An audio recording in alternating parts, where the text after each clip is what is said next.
Listen, I'm going to be direct with you because you deserve honesty, not fluff. Right now, somewhere in the world, a leader is facing absolute chaos. A market collapse. A team rebellion. A personal crisis that would crush most people. And do you know what that leader does? They sit there, completely calm, completely clear, while everyone around them is losing their minds, panicking, making terrible decisions. This person remains unshakable. How? That's not luck. That's not a personality trait. That's a skill. That's discipline. Here's what most people don't understand. Leadership isn't about having all the answers. It's not about being the smartest person in the room or the loudest voice. Real leadership, the kind that actually moves mountains, is built on one foundation, and one foundation alone: the ability to stay composed when everything falls apart. And that power? That comes from Stoicism. Now, I'm not talking about ancient philosophy as some intellectual exercise. I'm talking about a practical operating system for your mind. A system designed by the greatest minds in history who faced plague, invasion, war, and collapse. And they survived. They didn't just survive. They thrived. They led empires. They built legacies.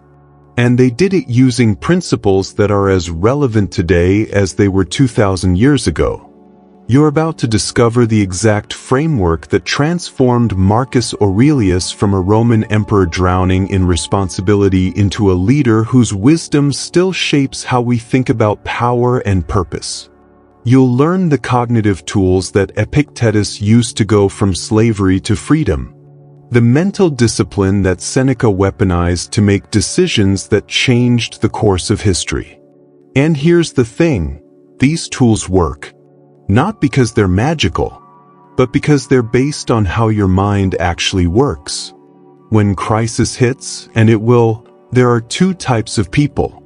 Those who panic, those who lead, those who react, those who respond with clarity and precision. The difference between those two types isn't what happens to them. It's how they've trained their mind to handle what happens. By the end of this audiobook, you won't just understand Stoic philosophy. You'll know how to weaponize it. You'll know how to use it to build unshakable confidence, make decisions without second-guessing yourself, and create the kind of influence where people follow you not because they have to, but because they trust you completely. This is your code. This is your operating system. And it starts now. Before we go deeper, hit that subscribe button.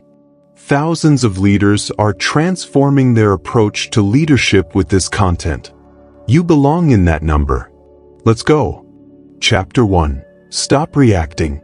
Start observing.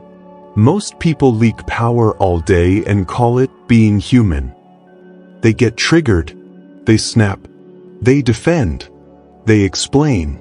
They post. They vent. And every time they do it, they hand control to someone else. Here's the truth. Every emotional reaction is a leak of power. Every moment of observation is a gain of control. That's the key. Marcus Aurelius had wars, plague, betrayal, and politics on his back. He didn't win by controlling Rome. He won by controlling himself. He built what the Stoics call an inner citadel, a mental fortress. Nothing outside could break it unless he opened the gate. And you keep opening the gate every time you react. You have a choice. Pause before reacting. Observe before responding. Control before speaking. Because when you react, you don't think. You perform. You don't lead. You follow the emotion. And emotion is a terrible leader. So here's your instruction. Simple. Brutal. Effective. First, catch the moment. When you feel that heat in your chest, that urge to prove something, that desire to strike back, name it. This is anger. This is insecurity. This is fear. That naming creates distance. That distance creates power. Second, breathe once, slowly. Not to calm down, to take control back. You don't need their permission to pause. Third, ask one question: what's the objective? Not, how do I look? Not, how do I win this argument? It's not about ego.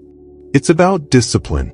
Fourth, respond like a leader, short, clean, intentional. If you can't improve the situation, say less. If you can't say less, say nothing. Pause before reacting. Observe before responding. Control before speaking. Repeat it until it becomes you. You are not the victim of your circumstances. You are the architect of your response. Build your citadel one pause at a time. You mastered the pause. Now we tighten your focus. Chapter 2: The Dichotomy of Control. Stop fighting what you can't win. There is a line drawn in the sand of your life. On one side is everything you control. On the other side is everything you don't. Most people spend their entire lives fighting on the wrong side of that line. They fight the economy. They fight the critics. They fight the outcome. And they lose. Every single time. Because fighting what you can't control isn't strategy. It's madness. Epictetus was born a slave. He owned nothing, not even his own body. But he was more powerful than the emperors of his time. Why? Because he mastered the dichotomy of control. He knew the secret: some things are up to us and some things are not. Here is the hard truth you need to hear. Your reputation? Not up to you. The market crashing? Not up to you. Whether the client signs the deal? Not up to you. Stop trying to manipulate the outcome. Stop obsessing over the result. That is a waste of your limited energy. It's not about the outcome, it's about the input. What is up to you? Your preparation, your integrity, your effort, your attitude. That is your kingdom. That is your fortress. Govern it ruthlessly. Release the rest completely. When a crisis hits, the weak leader asks, "What if this goes wrong?" The Stoic leader asks, "What is mine to do?" That's the key. That question cuts through the panic like a knife. If you can change it, take action. If you can't, accept it instantly. You have a choice. You can be a slave to the things you cannot change, or a master of the things you can. Stop fighting gravity. Start building elevation. Focus exclusively on your own behavior. Because when you let go of what isn't yours, you gain total command over what is.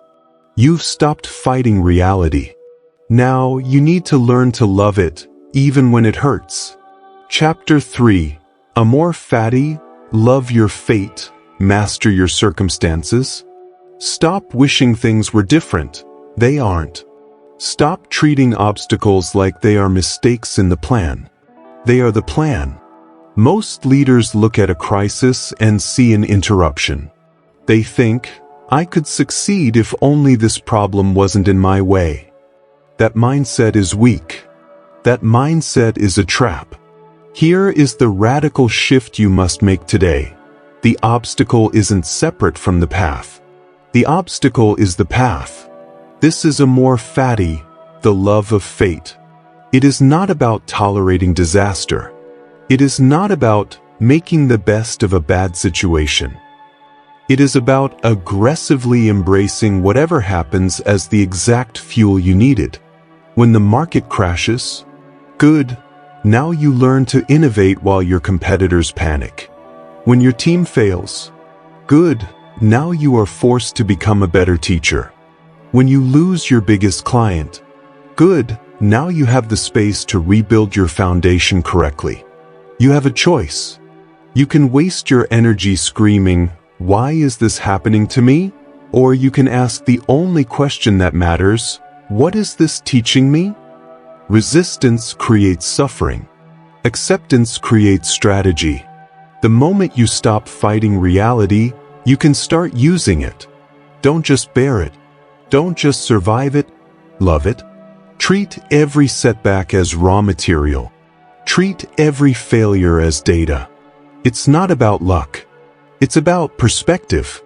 The victim says, I have to deal with this. The Stoic leader says, I get to use this. Love your fate. The fire doesn't care what you throw into it. It consumes everything and turns it into heat and light. Be the fire. Whatever is in front of you right now, that is your advantage. Use it. You've learned to love the present chaos. Now, you must prepare for the future storm. Chapter 4. Premeditatio Malorum. Plan for darkness before it comes. Optimism makes you weak. Preparation makes you dangerous. Most leaders live in denial. They refuse to think about failure because they believe positive thinking will save them. They are wrong. When disaster hits, and it will hit, they freeze. They panic. They crumble. Because they are shocked. You must kill the shock before it kills you. This is Premeditatio Malorum, the premeditation of evils. It sounds dark. It is actually your liberation. Seneca said it best. The blow is gentle when it has been pondered beforehand. Here is your instruction. Mentally rehearse the disaster. Don't hide from your worst fears. Stare them in the face. Close your eyes. Right now. Imagine the market crashing. Imagine your best employee quitting. Imagine your reputation destroyed. See it clearly.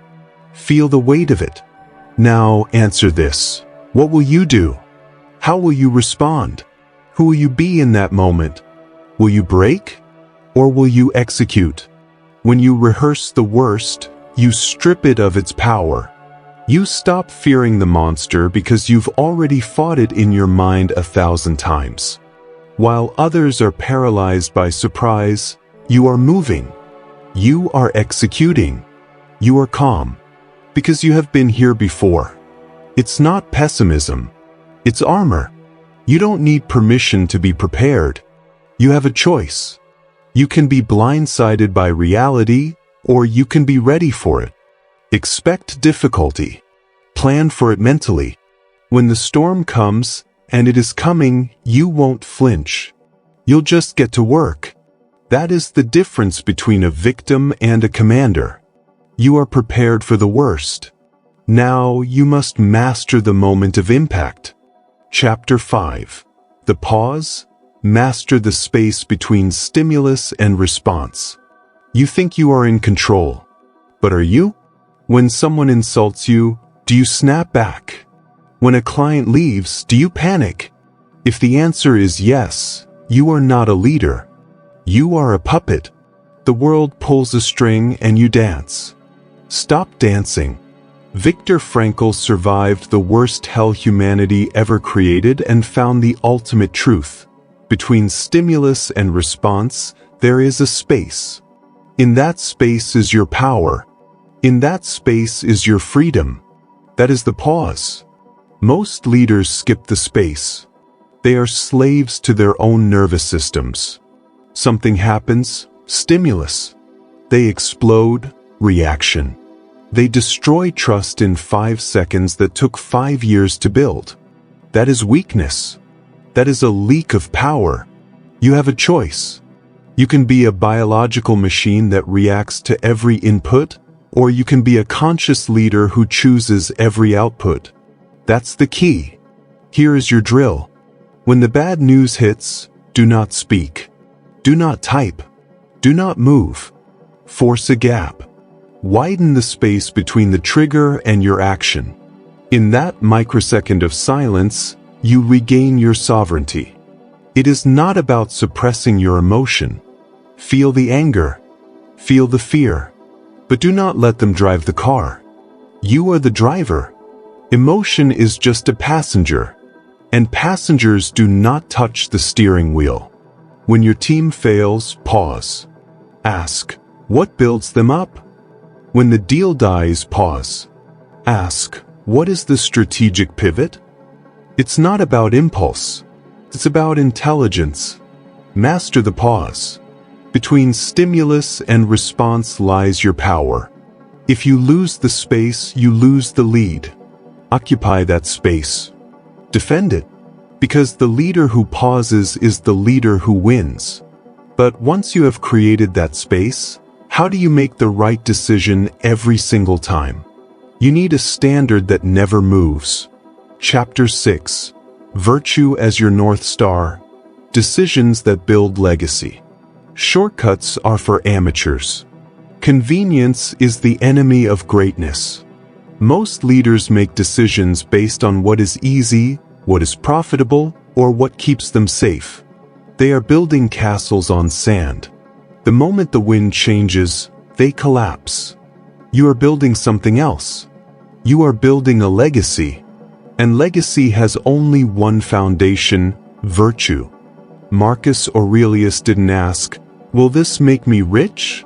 or "Will this make me popular?" He asked one question: "Is this right?" That question cost him money. It cost him allies. It made his life harder. But it made his leadership immortal. Here's the code.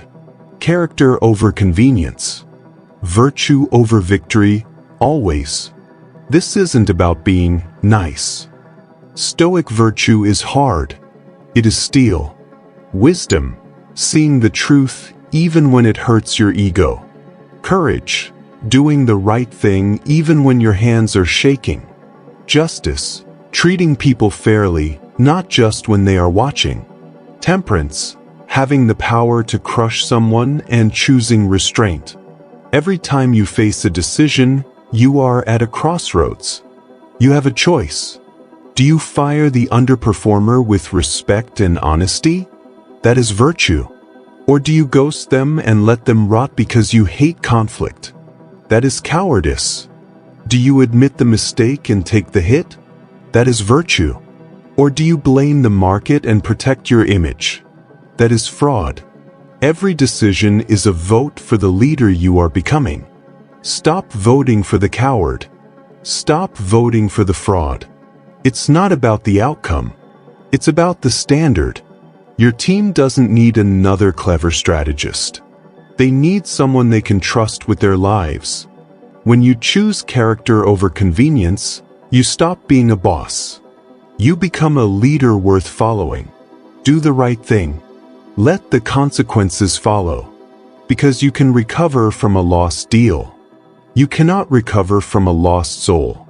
You have anchored your character. Now, let's destroy your petty anxieties.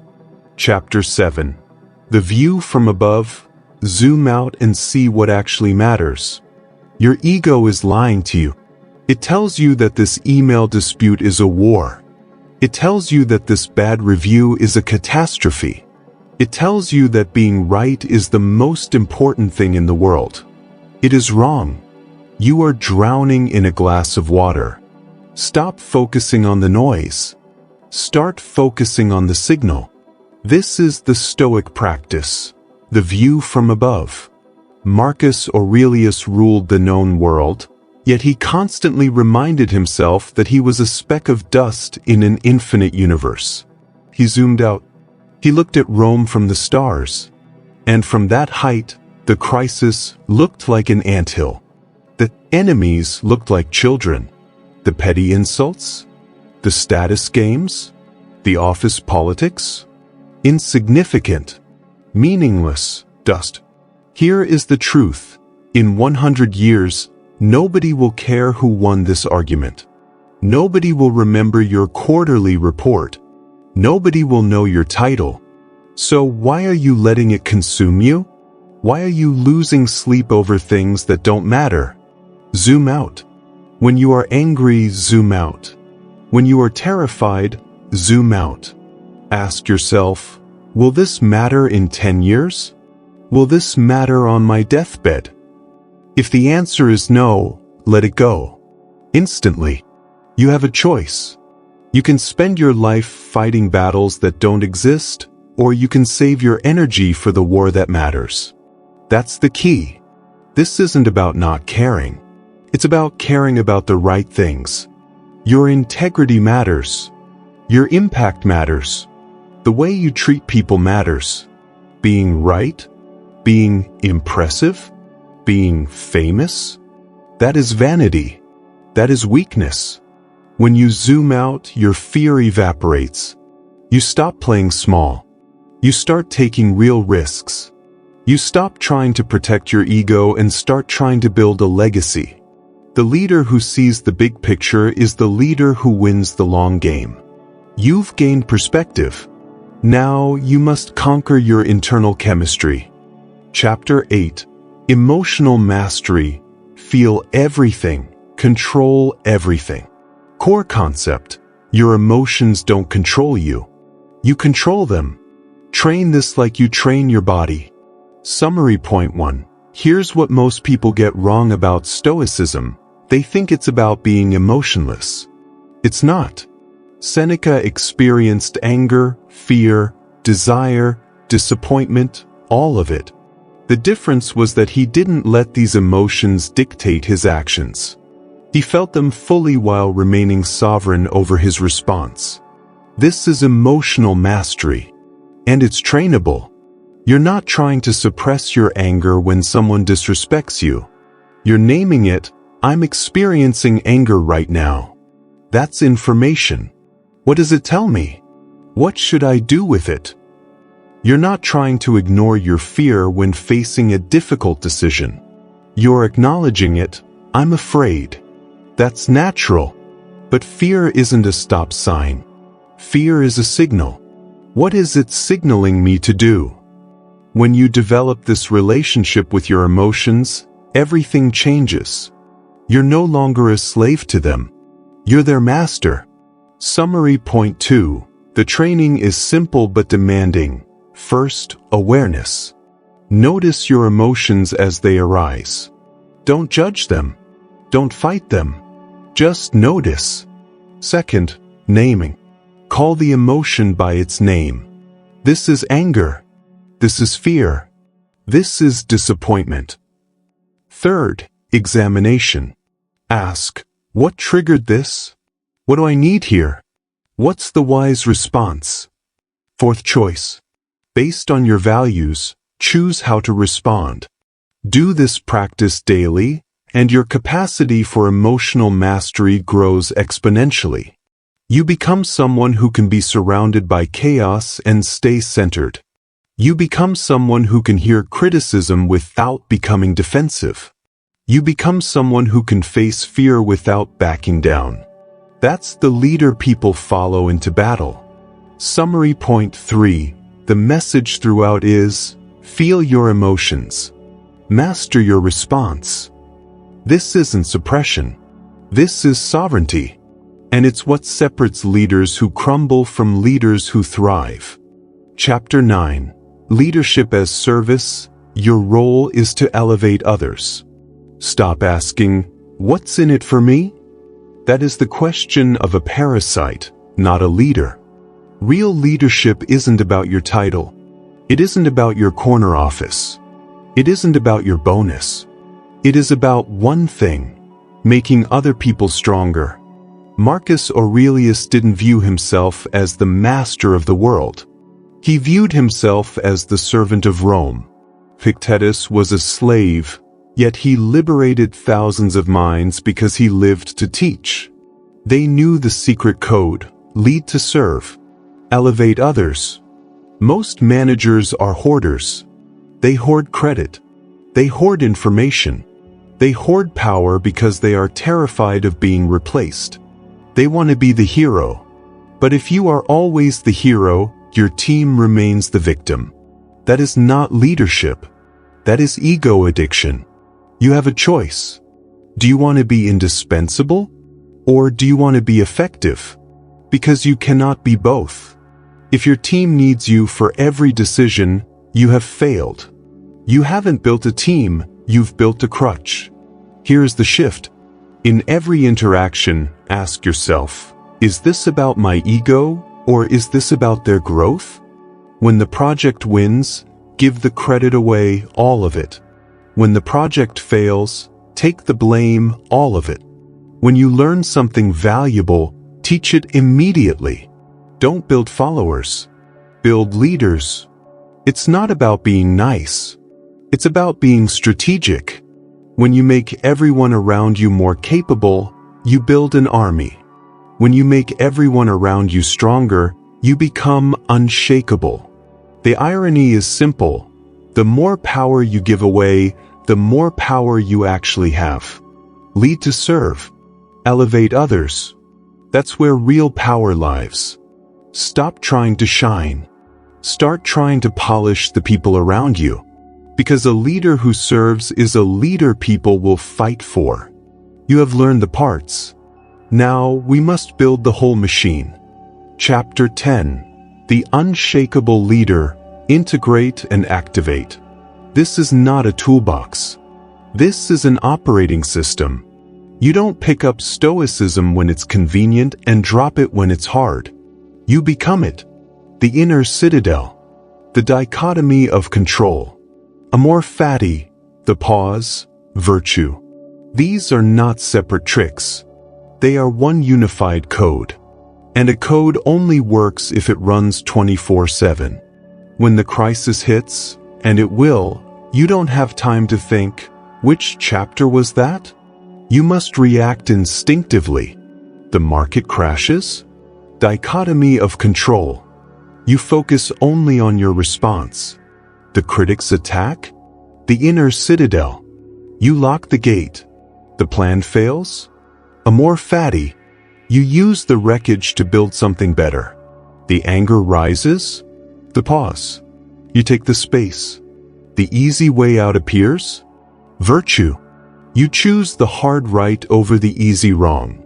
This is the Stoic leader. This is the person who walks into a room on fire and doesn't cough. This is the person who creates order out of chaos just by being there. This is the person whose team feels safe because their leader is dangerous to the problem, not to the people. But listening to this audiobook didn't make you that leader. Doing the work makes you that leader. You have a choice.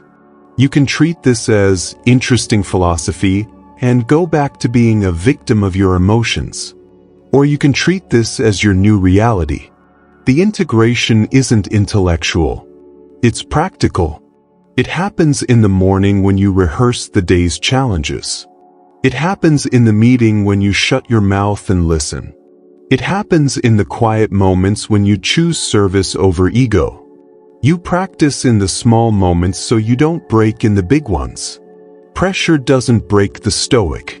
Pressure proves the Stoic. That's the standard. This is your code. This is your system. This is how you become unshakable. You have the framework that built empires. The theory is over. The practice begins now. Everything we've covered in this audiobook comes down to one simple truth. You are not the victim of your circumstances. You are the architect of your response. Whether you're facing a market collapse or a team crisis, whether you're doubting yourself or facing public criticism, whether the whole world seems to be working against you, the Stoic answer is always the same. Focus on what's in your control. Build your inner citadel. Master the pause. Choose virtue, love your fate, serve others. Stay clear on what matters. This isn't theory. This is what worked for the greatest leaders in history. This is what's working right now for leaders transforming their organizations and their influence. But here's what's important. Reading this isn't the same as living this. You could finish this audiobook and change nothing. Tomorrow you'll face a crisis and you'll react the way you always have, from emotion, from ego, from fear. Or you could make a different choice. You could decide right now that your next reaction, your next decision, your next moment of pressure is an opportunity to practice. One pause. One time choosing virtue over convenience. One moment of clarity instead of panic. Start there, build from there. The question isn't whether you can do this. The question is, Will you? Will you commit to building your inner citadel? Will you spend the next 30 days identifying what's in your control and releasing what's not? Will you start practicing the pause when you feel anger rising? Will you make one decision this week based on virtue instead of convenience? Will you ask yourself, how can I serve? Instead of, how can I win? This is your code. These are your principles. This is your path to becoming the unshakable leader your team needs, your organization deserves, and you're capable of being. The Stoics had a final reminder, and I'm leaving you with it. You have power over your mind, not outside events. Realize this and you will find strength. Now go. Build your citadel. Master your mind. Lead like your legacy depends on it. Because it does.